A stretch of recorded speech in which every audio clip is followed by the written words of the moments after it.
Mga guys, tatanim ako ng pakwan.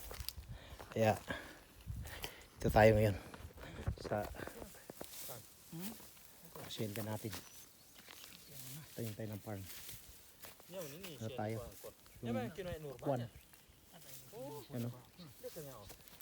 Ito ngayon yung bagong project natin. Pagkatapos natin sa Saudi, ganito na ang project natin.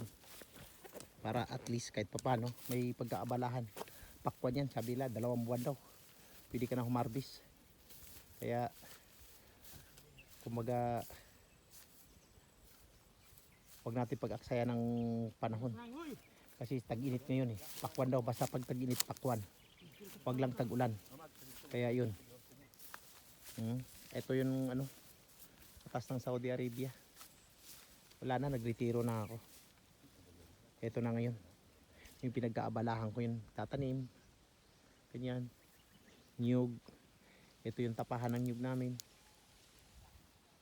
Ayun, kaya shout out sa mga taga Riyadh. Andito na ako sa Pilipinas.